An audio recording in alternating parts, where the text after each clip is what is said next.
Bad Words features Jason Bateman as Guy Trilby, a man on a mission to be the lone adult competitor in a prominent national spelling bee. But while Guy initially appears as a petty, immature man, his relationship with the news reporter funding his crusade and the young boy he befriends along the way reveal a true method and purpose to his supposed madness.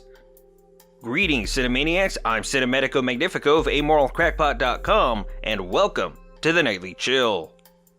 The short of it is that Bad Words is a strange little film that manages to be wholly absurd in its premise, genuine in its drama, and both subtle and obscene with its comedy. Jason Bateman not only stars as the aggressively unlikable grown man in a children's spelling competition, he's also the talented director behind the camera. And while it isn't his first time in the director's chair, in fact his credits include episodes of various television shows since the late 80s, Bad Words is his first feature film. Not that anyone would know this without taking a quick look at his IMDb page, of course, because Bateman's work looks and feels like something from a seasoned director. The pacing is tight, but not too quick. The performances from both Bateman and his supporting cast are about as flawless as it gets, especially for how frequent the movie shifts gears. The humor always serves to accentuate the film's oddly compelling story and any given scene in it, rather than dominate the experience. It's easily one of the best examples of a dramedy that not only balances the comedic with the dramatic, but at times blurs the line between the two.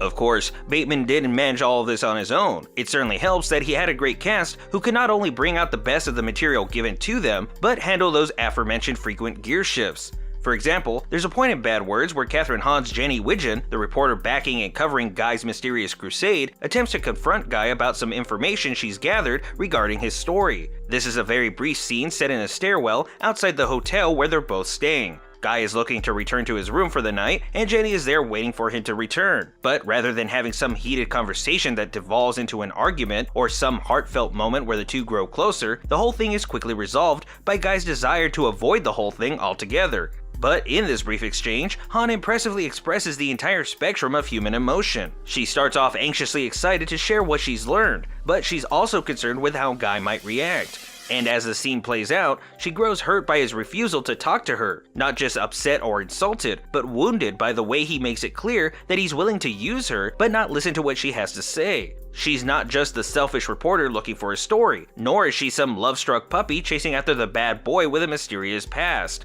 She's simply a complex individual, infatuated by a complex mess of a man. And really, this applies to every performance in the film. Bateman himself plays Guy as a man with a lot of deep-rooted anger, but at the same time, he's wholly in control of himself. When confronted by the various parents and staff furious with his actions and behaviors, he never loses his cool. He does use snarky, crude humor to cut at people with his words, to pull them off the high horse they place themselves atop of, but he never raises his voice. He never gets overly excited or creates a scene. Bateman instead presents a nuanced, complicated character rather than yet another flat caricature of a bitter man with a potty mouth and a chip on his shoulder. And the same goes for performances from Philip Baker Hall and Allison Janney, who play the enraged officials trying to put an end to Guy's shenanigans. Both are aggressively and actively opposed to Guy, and even go to questionable lengths to stop him. But while their approach is suspect, they're simply trying to appeal to many angry parents, and maintain some degree of integrity to a respected decades-old event. They're antagonistic, but not cartoonish villains. Even Rohan Chand, along with the other handful of child performers featured in Bad Words,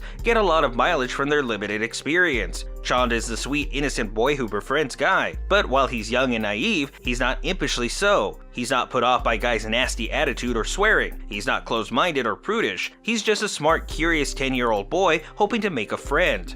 If there's a flaw to be found in Bad Words, it might be that its somewhat unique style and tone could put off quite a few people, because like its characters, the movie is more than it appears. It's raunchy and crude yet sensitive, sweet yet abrasive, straight-faced and dry yet also a little over the top. But while this is certainly a good thing, while Bad Words itself is a good movie on all accounts, it's difficult to say what sort of audience would find it enjoyable. Those looking for a more raunchy comedy are going to wonder why there's all this layered, touchy-feely stuff surrounding the jokes and crude language.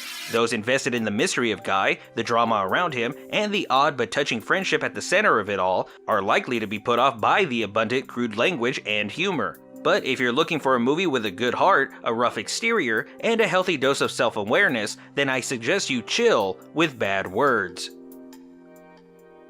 That's going to do it for this episode of the Nightly Chill. As always, this show is brought to you in part by our fans. If you enjoyed the show, please be sure to subscribe, like, follow, and share. And if you'd like to find even more reviews, or perhaps learn how to support the show, please visit amoralcrackpot.com. Finally, The Nightly Chill is written, voiced, and produced by me, Steve Harviso. Agree or disagree with today's review? Let me know however you can. But until next time, y'all need to make like a tree and get out of here.